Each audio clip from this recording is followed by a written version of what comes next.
Hello pharma student, कैसे हैं आप? सब बढ़िया, मजे में। चलिए, जैसा आप लोग को पता है, हम लोग पढ़ रहे हैं diploma in pharmacy first year का सब्जेक्ट फार्माकोग्नोसी। और फार्माकोग्नोसी हमने चैप्टर नंबर 5 स्टार्ट किया हुआ है, जो कि पिछली क्लास में हमने लेक्चर नंबर 4 कंप्लीट कर लिया। आज का जो क्लास रहेगा लेक्चर 5th रहेगा, यानी 5वां लेक्चर आज की क्लास का हम, यानी चैप्टर नंबर 5 का हम 5वां लेक्चर आज की क्लास में देखने वाले हैं। कौन कौन सा टॉपिक है आज के लेक्चर में हम देखिएगा। तो आज के लेक्चर में हम कंप्लीट करने वाले हैं एंटी डिसेंट्रिक के बारे में, यानी दस्त में जो मेडिसिन यूज हो रही हैं, जो प्लांट यूज हो रहे हैं उनके बारे में, साथ में एंटीसेप्टिक डिसइंफेक्टेंट के बारे में और एंटी मलेरियल और ऑक्सीटोसिक के बारे में। साथ ही हो सकेगा आज के लेक्चर में ही हम कंप्लीट कर लेंगे विटामिन के भी बारे में। हो सकता है आपका वीडियो थोड़ा सा बड़ा हो, क्योंकि बहुत सारे टॉपिक हैं, तो एक एक करके वीडियो कितना देंगे, इसलिए हम सोच रहे हैं कि कुछ टॉपिक को आज के लेक्चर में हम कंप्लीट कर लें। चलिए हम चलते हैं अपने लेक्चर की तरफ। ठीक है, आज का हमारा लेक्चर क्या था? आज का लेक्चर हमारा है लेक्चर नंबर 5, जो कि है एंटी डिसेंट्रिक के बारे में। एंटी डिसेंट्रिक कौन सी मेडिसिन होते हैं, कौन से प्लांट होते हैं जो कि हमको क्या करते हैं, दस्त में, यानी जो लूज मोशन होता है, लूज मोशन में हमको प्लांट यूज करते हैं, जिससे हमको क्या होता है, लूज मोशन में आराम मिलता है, यानी लूज मोशन को रोका जा सकता है।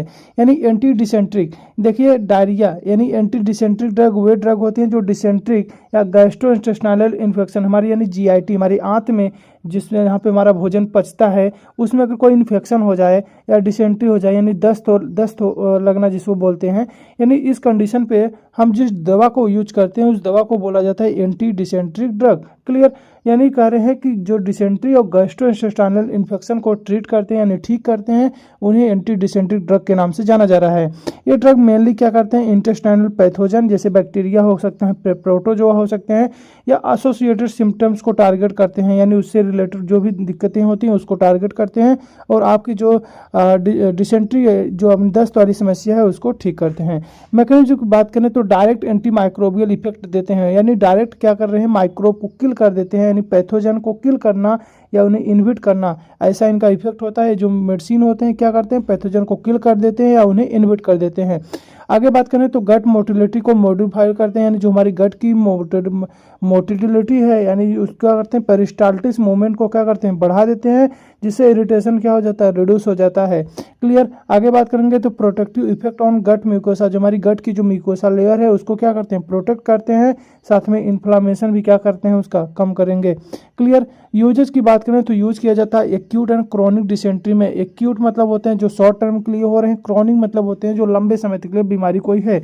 तो किस बीमारी की बात कर रहे हैं, डिसेंट्री की बात कर रहे हैं। क्लियर?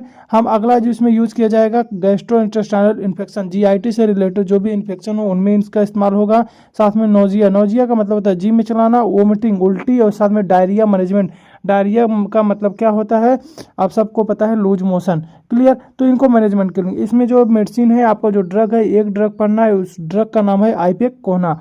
क्लियर? तो उसका बोटेनिकल नाम जो होता है सिफेलिस आइपेक कोहना, और इसका जो फैमिली होता है, फैमिली क्या है, रूबियसी। इसका फैमिली क्या है, रूबियसी। जो पार्ट यूज किया जाता है, रूट एंड राइजोम इसके यूज किए जाते हैं। बायोलॉजिकल सोर्स की बात करें तो आइपेक पेरेनियल श्रब है, जो कि साउथ अमेरिका, ब्राजील में इसका नेटिव प्लांट है, यानी उनमें मेनली वहाँ का एक नेटिव प्लांट का मतलब होता है जहाँ पर्टिकुलर एरिया पे ऑलरेडी वो पाया जाता है, अपने आप उग जाता हो। क्लियर? तो ये बात करेंगे रूट से और राइजोम जो इसके होते हैं, इसमें मेडिसिनली एक्टिव कंपाउंड पाए जाते हैं, जो मेन जो कि डिसेंट्री को ठीक करते हैं। ट्रेडिशनली इमेटिक, उल्टी की समस्या को ठीक करता है। एंटी डिसेंट्रिक हो, साथ में एक्सपोर्टेरेंट, यानी एक्सपोर्टेरेंट वे होते हैं जो कि म्यूकस, जो बलगम होता है मुंह के, उसमें क्या करते हैं, म्यूकस को क्या करते हैं, एक्सपेल आउट करते हैं, यानी इसको बाहर निकालने का काम करते हैं। क्लियर? रूट केयरफुली कलेक्टेड किया जाता है, ड्राइड किया जाता है, फिर से पाउडर बना के साथ में उसे स्ट्रेट फॉर्म में यूज किया जाता है। केमिकल कंस्टिट्यूएंट की बात करें तो कौन कौन सा इसमें केमिकल पाया जाता है, इसमें पाया जाता है इमेटीन, साथ में पाया जाता है सिफेलिन, साथ में पाया जाता है साइकोट्रिन एंड आइसोक्यूनोलिन एंड सेपोनिन्स पाए जाते हैं।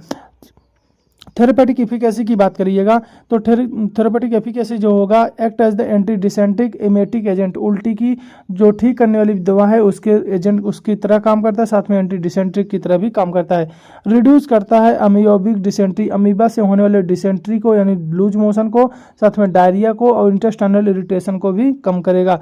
स्टिमुलेट करेगा किसको, वोमिटिंग इन पॉइजन केस, अगर मान लीजिए कोई क्या किया है, कोई जहर खा लिया है तो वह क्या करेगा, स्टिमुलेट करेगा, जिसके कारण क्या हो उसको उल्टी हो जाए। एमेटिक एजेंट की तरह काम करेगा, मतलब उसको उल्टी हुलाने इसके मेडिसिन के कारण उस पेशेंट को क्या होगा, उल्टी होगा। और अगर वो जहर खाया हुआ है तो उसके कारण क्या होगा, जो उल्टी के माध्यम से उसका जो जहर है वो बाहर निकल आएगा। क्लियर। यूज किया जाएगा एक्यूट एमेबिक डिसेंट्री में, यानी जो शॉर्ट टर्म की हो रहा है, साथ में क्रोनिक डिसेंट्री में, एंड रिस्पिरेटरी एक्सपोर्टेरेंट के रूप में इसका इस्तेमाल किया जाता है। ओवरडोज से क्या हो सकता है, वोमिटिंग हो सकता है, नोजिया हो सकता है, साथ में कार्डियक टॉक्सिसिटी देखने को मिल सकती है। आगे हम जो ड्रग पढ़ेंगे एंटीसेप्टिक एंड डिसइंफेक्टेंट। क्लियर। इसका डिफरेंस समझ लीजिए। एंटीसेप्टिक क्या होते हैं, भी बैक्टीरिया को किल करते हैं, but on the living surface, यानी किसी भी लिविंग सरफेस के ऊपर जब बैक्टीरिया को किल करना होता है उसे कहते हैं एंटीसेप्टिक। इसमें हम पढ़ते हैं हमारे जो नीम है, जो हमारे बेंजोइन है, वो डिसइंफेक्टेंट वो होते हैं जो नॉन लिविंग सरफेस पे जो बैक्टीरिया को किल करने के लिए इस्तेमाल होता है, वो क्या है, डिसइंफेक्टेंट। हम उदाहरण के लिए समझा दो तो एंटीसेप्टिक जो सॉप आते हैं, जो साबुन आते हैं, एंटीसेप्टिक, डेटॉल आता है एंटीसेप्टिक। लेकिन डिसइंफेक्टेंट की बात करें तो उसमें क्या आता है, हमारा फिनॉल आता है, जिससे हम क्या करते हैं, अपने बाथरूम को साफ करते हैं, वो क्या है, डिसइंफेक्टेंट। जो हॉस्पिटल के जो फर्श साफ किए जाते हैं, क्या है, डिसइंफेक्टेंट। क्यों, क्योंकि वो नॉन लिविंग सरफेस पे यूज किए जा रहे हैं। क्लियर। एंटीसेप्टिक देखिए, एंटीसेप्टिक वे ड्रग होते हैं जो लिविंग टिश्यू पर माइक्रोबियल ग्रोथ को इनहिबिट करते हैं, जबकि डिसइंफेक्टेंट वे सब्सटेंस होते हैं जो नॉन लिविंग सरफेस पर ऑब्जेक्ट से माइक्रोब को क्या करते हैं, डिस्ट्रॉय कर देते हैं, यानी उसको नष्ट कर देते हैं। मैकेनिज्म की बात करें तो सेल वाल डिस्ट्रप्शन, यानी जो बैक्टीरिया उसकी सेल वाल क्या करेंगी, खराब कर देंगे। यानी बैक्टीरिया फंगल की सेल वाल क्या करना, डिस्ट्रॉय कर देना, खराब कर देना, जिसके कारण बैक्टीरिया किल हो जाएगा, मर जाएगा। आगे बात करेंगे तो प्रोटीन डीनेचुरेशन, जो बैक्टीरिया की जो प्रोटीन है उसको क्या करना, डीनेचुरेट कर दें, उसको खराब कर दें। यानी माइक्रोबियल एंजाइम और प्रोटीन को इनएक्टिवेट करा देना, यानी उसको क्या करना, कमजोर करा देना, उसको स्टॉप करवा देना, जिससे उसका प्रोटीन फॉर्मेशन नहीं होगा और बैक्टीरिया किल हो जाएगा। साथ में ऑक्सीडेशन या एल्काइलेशन, माइक्रोबियल मेटाबॉलिज्म को इंटरफेयर करना, यानी जो बैक्टीरिया का जो माइक्रोब का जो मेटाबॉलिज्म है, जिसके कारण वो एनर्जी प्राप्त करता है, उस एनर्जी को क्या कर देना, उसको डिस्टर्ब कर देना, जिसके कारण एनर्जी न प्राप्त कर पाए और तो बैक्टीरिया अपने आप डेड हो जाए। क्लियर। आगे बात करेंगे यूजेस की, तो इसका यूज किया जाता है वुड क्लीनिंग, यानी घाव को साफ करने के लिए। इनकी स्किन इन्फेक्शन, स्किन पे इन्फेक्शन देखे होंगे, जो नीम की जो पत्ती होती है उसको गर्म पानी में खौला करके उससे लोग नहाते हैं, जिसको कोई फंगल या बैक्टीरियल इन्फेक्शन होता है स्किन पे। क्लियर। तो हम आगे बताएं तो सरफेस डिसइंफेक्टेंट इन हॉस्पिटल में जो सरफेस होता है उसको डिसइंफेक्ट करने के लिए, यानी डिसइंफेक्टेंट का यूज किया जाता है उस सरफेस पर बैक्टीरिया माइक्रोब को किल करने के लिए। अगला बात करें तो prevention of microbial contamination, bacterial या माइक्रोबियल कंटामिनेशन से प्रिवेंट करने के लिए इनका इस्तेमाल किया जाता है। साथ में टॉपिकल एंटीसेप्टिक फार्मूलेशन के रूप में इनका इस्तेमाल किया जाता है। इसमें जो पढ़ने वाले हैं, बेंजोइन पढ़ने वाले, मायरा पढ़ने वाले, नीम पढ़ने वाले, साथ में पढ़ने वाले हैं टर्मरिक के बारे में। पहला जो हमारा है बेंजोइन की बॉटनिकल नाम की बात करें तो इसको बोलते हैं स्टायरेक्स बेंजोइन, जिसकी फैमिली है क्या, स्टारियसी। जो पार्ट यूज किया जाता है, रेजिन यूज किया जाता है फ्रॉम द बार्क, इसके छाल से क्या निकाला जाता है, रेजिन निकाला जाता है। रेजिन क्या है, आप लोग ऑलरेडी पढ़ चुके होंगे।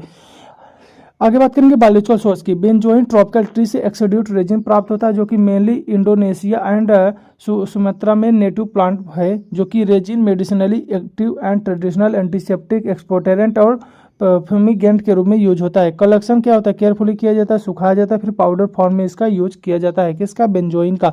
केमिकल कॉन्स्टिट्यूएंट की बात करें तो इसमें पाया जाता है बेंजोइक एसिड, पाया जाता है सिनामिक एसिड, और पाया जाता है वेनिलिन, एंड पाया जाता है styrene derivative and essential oil पाए जाते हैं। इसेंशियल ऑयल क्या होते हैं, वोलेटाइल ऑयल्स क्या होते हैं, ऑलरेडी हमने पढ़ लिया है। आगे बात करेंगे थेरेपेटिक एफिकेसी, तो act as the antiseptic, astringent की तरह काम करता है, माइल्ड एंटीमाइक्रोबियल की तरह भी काम करता है। माइल्ड एंटीमाइक्रोबियल मतलब बैक्टीरिया को, माइक्रोब को किल करेगा। एस्ट्रेंजेंट हम पढ़ चुके हैं, ये क्या होता है, श्रिंकेज ऑफ बॉडी टिश्यू को क्या करा देता है, श्रिंक करवा देता है। एंटीसेप्टिक हमने देख लिया है कि लिविंग सरफेस पे बैक्टीरिया को किल करने के लिए यूज किया जाएगा। वुड हीलिंग में, यानी घाव को भरवाने में मदद करेगा, साथ में इनकी स्किन की इन्फेक्शन में यूज करेगा, और फ्यूमिगेशन में, और क्या करेगा, इंसेंस में यानी मुहासे में यूज किया जाएगा। क्लियर। और जिसे जो स्किन पे क्या हो जाते हैं, जो दाने निकलते हैं। आगे भी यूज करेंगे। रेजिन आल्सो एक्ट एक्सपोर्टेरेंट के, यानी एक्सपोर्टेरेंट के रूप में, एंड माइल्ड एंटी इन्फ्लेमेटरी, और सूजन को कम करने वाली प्रॉपर्टी रखते हैं। अगला जो हमारा इसमें है प्लांट, वो क्या है, मायरा को बोला जाता है कॉमीफोरा मायरा, जो कि फैमिली क्या है, बरसियासी है, और जिसका यूज किया जाता है oleogum resin from the stem, इसके स्टेम से, इसके तने से क्या निकाला जाता है, oleogum resin. Clear. Biological source की बात करें तो मायरा ट्रॉपिकल श्रब या ट्री है जो कि exudate resin obtained native to Arabian peninsula and north east Africa में यूज मिलता है। Resin medicinally active, traditional, antiseptic, anti inflammatory and wound healing में इस्तेमाल किया जाता है। केमिकल कॉन्स्टिट्यूंट की बात करें तो उसका यूज किया जाता है कोमिफोरिक एसिड, क्रोजिरेन and furanosesquiterpene and volatile oil, साथ में रेजिनस गम कंपोनेंट्स पाए जाते हैं। थेरापेटिक एफिकेसी की बात करें तो act as antiseptic, anti inflammatory, astringent की तरह। यूज्ड इन ओरल इन्फेक्शन में वुंड ट्रीटमेंट यानी घाव को ठीक करने में, साथ में स्किन लेशंस जो स्किन पे जो दाने निकल जाते हैं उनके में, साथ में बात करें इनकॉर्पोरेटेड इन ऑइंटमेंट, ट्रिंक्चर या माउथ वॉश के रूप में पाया जाता है, मिलता है। नीम की बात करें अगला, नीम को बोला जाता है अजाडी रेटिका इंडिका। अक्सर पूछ लिया जाता है एग्जाम में, नीम का बॉटनिकल नाम क्या है? अजाडी रेटिका इंडिका होता है, जो कि फैमिली आती है मेलिएसी की, जो यूज किया जाता है लीव्स, पत्ती, बार्क और इसके सीड यूज किए जाते हैं। बायोलॉजिकल सोर्स की बात करें तो नीम का है इब्री ग्रीन ट्री है, जो कि इंडिया में वाइड स्प्रेड है, इंडिया में अधिक मात्रा में फैला हुआ है। लीव्स, बार्क और सीड मेडिसिनली एक्टिव है, यानी इसमें मेन केमिकल पाया जाता है। ट्रेडिशनल मेडिसिन में skin infection, antiseptic, antibacterial, anti inflammatory की प्रॉपर्टी ये नींव रखता है। केमिकल कॉन्स्टिट्यूएंट की बात करें तो इसमें पाया जाता है एजाडीरेचिटिन एंड निम्बीन, साथ में निम्बीडीन एंड गेडुनिन एंड फ्लेविनाइड्स पाए जाते हैं। थेरेपेटिक एफिकेसी की बात करें तो act as the antiseptic, antimicrobial, anti fungal, anti inflammatory effect show करता है। यूज किया जाता है स्किन के इन्फेक्शन में, घाव में, साथ में ओरल हाइजीन में। इसने ओरल हाइजीन हम सब जानते हैं, नीम का दातुन हम सब करते हैं ओरल हाइजीन के लिए। आगे बात करेंगे एक्सट्रैक्ट इनकॉर्पोरेटेड इन क्रीम में, ऑइंटमेंट में, माउथ वॉश में इनको देखने को मिलता है, यानी नीम के जो एक्सट्रैक्ट होते हैं जिससे निकाला जाता है उसको क्रीम में, ऑइंटमेंट में, माउथ वॉश में यूज किया जाता है। अगला जो है टर्मरिक। टर्मरिक का मतलब होता है हल्दी, हम सबको पता है। टर्मरिक उसको कुरकुमा लौंगा के नाम से जाना जाता है। जो फैमिली की बात करें तो फैमिली इसका जिंजीबेरेसी है। जो पार्ट यूज किया जाता है इसका यूज किया जाता है राइजोम। हम बात करेंगे इसके बायोलॉजिकल सोर्स की तो टर्मरिक पेरेनियल श्रब है जो कि इंडिया में कल्टीवेटेड होता है। राइजोम मेडिसिनली एक्टिव है, जो कि ट्रेडिशनल वुंड हीलिंग में घाव को भरने के लिए टर्मरिक हल्दी का इस्तेमाल होता है। एंटीसेप्टिक के रूप में, साथ में एंटी इन्फ्लामेटरी के रूप में इस्तेमाल होता है। एक्टिव कंपाउंड मेनली क्या होता है? कुरकुमिनाइड्स पाए जाते हैं। जो इसमें मेन कंपाउंड है क्या है? कुरकुमिनाइड्स। क्लियर। आगे बात करेंगे इसके केमिकल कंपाउंड की तो उसका जो मेन केमिकल क्या है? कुरकुमिन है, साथ में डेक्सा क्या है? डेमोटॉक्सी क्या है? डेमोटॉक्सी कुरकुमिन है, साथ में बेसी डेमोटॉक्सी कुरकुमिन है एंड स्टार्च रेजिन, साथ में वोलाटाइल सॉइल्स पाए जाते हैं। क्लियर। आगे हम बात करेंगे इसके थेरेपेटिक एफिकेसी की तो act as the antiseptic, anti microbial, anti inflammatory, wound healing में, घाव को भरने में, स्किन इन्फेक्शन में, इन्फ्लामेशन को कम करने में, सूजन को यानी कम करने पे इनकॉर्पोरेटेड किया जाता है इस ऑइंटमेंट में, पेस्ट में, हर्बल क्रीम्स में। एक्ट एज आल्सो एंटीऑक्सीडेंट के रूप में इस्तेमाल किया जाता है, साथ में माइल्ड इम्यूनोमॉड्यूलेटर के रूप में इसका इस्तेमाल किया जाता है। क्लियर। अगला जो हमारा ड्रग आने वाला है किस कैटेगरी का? Anti malarial. नाम से क्लियर हो रहा है मलेरियल। मलेरिया मतलब हम सब जानते हैं मच्छर की काटने से होने वाली एक बीमारी है जिसको क्या बोलते हैं? मलेरिया। और इस मलेरिया को ठीक करने वाले दवा को बोलेंगे एंटी मलेरियल ड्रग। तो एंटी मलेरिया ड्रग वे ड्रग होते हैं जो मलेरिया इन्फेक्शन को प्रिवेंट करते हैं, उन्हें ठीक करते हैं, जो कि प्लाज्मोडियम पैरासाइट द्वारा कॉज होती है। जो प्लाज्मोडियम जो पैरासाइट है जो कि मच्छर में पाया जाता है, और उस मच्छर जो हमारे लार्वा के माध्यम से प्लाज्मोडियम हमारी बॉडी में एंट्री कर रहा है और वही प्लाज्मोडियम हमको मलेरिया कॉज कराता है, यानी उसके सिम्टम्स हमको दिखाई देते हैं। क्लियर। तो हम बात करेंगे इसके मैकेनिज्म की तो इसमें क्या करता है? पैरासाइट डीएनए आरएनए को इनहिबिट कर देता है, यानी पैरासाइट रेप्लिकेशन को क्या करता है? रोक देता है। हीमोडिटॉक्सिफिकेशन इनहिबिट करता है, यानी पैरासाइट किलिंग इन आरबीसी को स्टॉप कर देता है, जिससे क्या हो? पैरासाइट क्या हो? स्टॉप हो जाए, यानी किल हो जाए। कहाँ पे? आरबीसी के अंदर। आगे बात करेंगे तो ऑक्सीडेटिव स्ट्रेस इंडक्शन करता है, यानी पैरासाइट को डिस्ट्रॉय कर देता है, उसका ऑक्सीडेशन करवा देता है। यूजेस की बात करें तो मलेरिया प्रोफाइलिसिस में, यानी मलेरिया की बीमारी को रोकथाम के लिए, प्लाज्मोडियम फैल्सीफेरम से मोस्ट कॉमन सबसे डेंजरस जो मलेरिया की जो प्लाज्मोडियम की जो वैरायटी है, जो इसके स्पीसीज हैं, जो मोस्ट डेंजरस क्या होता है? फैल्सीफेरम। इसको साथ में वाइवेक्स होते हैं, मलेरिया होते हैं और वेबल इन्फेक्शन होते हैं। फीवर होता है, चिल्स होता है, हेडेक होता है, एसोसिएटेड विथ मलेरिया से रिलेटेड जो भी दिक्कतें हैं इनमें इसका इस्तेमाल किया जाएगा। क्लियर। आगे हम बात करेंगे इसमें जो ड्रग है, इसमें जो ड्रग दो पढ़ने वाले हैं, पहला ड्रग है सिंचोना, दूसरा है आर्ट्रीमेसिया। सिंचोना की बात करें तो इसका बॉटनिकल नाम है सिंचोना ऑफिसिनालिस और फैमिली है रूबिएसी। जो पार्ट यूज किया जाता है bark of the stem and branches इसके यूज किए जाते हैं। बायोलॉजिकल सोर्स की बात करें सिंचोना ट्रॉपिकल ट्री है जो कि साउथ अमेरिका में मेनली पाया जाता है और स्टेम और ब्रांच इसके बार्क जो होते हैं क्या है मेडिसिनली एक्टिव हैं, यानी मेन केमिकल इनमें पाया जाता है। ट्रेडिशनली यूज किया जाता है फीवर में, मलेरिया में, मसल क्रैम्प्स जो मसल्स में जो क्रैम्प्स हो जाते हैं उनमें सदियों से इसका इस्तेमाल किया जा रहा है। Extracted alkaloid and modern anti malaria drug के रूप में इसको प्रिपेयर किया जाता है।